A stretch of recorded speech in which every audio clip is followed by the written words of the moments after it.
আমি সরকারি চাকরি বুঝিও না, সরকারি চাকরি খুঁজিও না, কিন্তু আমার অবস্থা খারাপ মাঝখানে। আমার মতো এরকম অনেক সাধারণ মানুষ আছে, অনেক বলতে বেশিরভাগই তো সাধারণ মানুষ, তাদের অবস্থা খুবই খারাপ।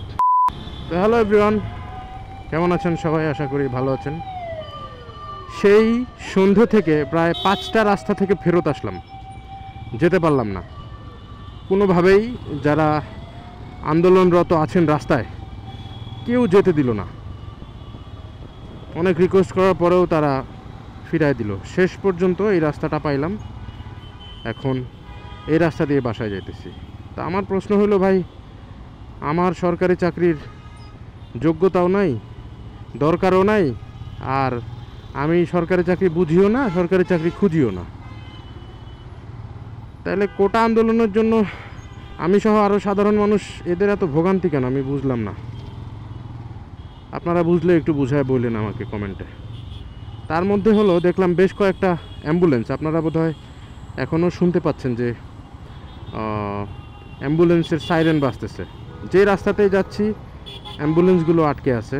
যে দেখেন, বলতে বলতেই একটা অ্যাম্বুলেন্স সামনে দেখা যাচ্ছে, সে এমনভাবে সাইরেন বাজাচ্ছে মনে হয় অবশ্যই ভিতরে কোনো রুগী আছে এবং তার অবস্থা বোধহয় খুব ভালো না, এই জন্যই হয়তো বা ইমার্জেন্সি সাইরেন বাজাচ্ছে। এরকম বেশ কয়েকটা, আমার কাছে মনে হলো আজকে একটু বেশি অ্যাম্বুলেন্সকে দেখলাম যে এই আন্দোলন যে রাস্তায় হচ্ছে সেই রাস্তায় জ্যামে আটকে আছে, কোনোভাবেই বেরোনোর কোনো সুযোগ নাই। আল্লাহ তাআলা না করুক যদি এরকম একটা জ্যামের মধ্যে কোনো মানুষের মৃত্যু ঘটে, তখন কি এটা কোনোভাবেই দেশের জন্য বা সমাজের জন্য মঙ্গল বয়ে আনবে? আমি জানি না। পুরো শরীর ঘেমে গেছে, গরম, গাড়ির ঠেলাঠেলি সব মিলায় খুব বাজে অবস্থা। সবাই রাস্তায় যে কটা মানুষ আছে সবারই একই অবস্থা। তো কোটা আন্দোলন মূলত যারা স্টুডেন্ট, যারা পড়াশোনা করতেছেন, সরকারি চাকরির জন্য যারা স্বপ্ন যাদের সরকারি চাকরি করবেন, তাদের কোটা আন্দোলন বা এটা তাদের ম্যাটার।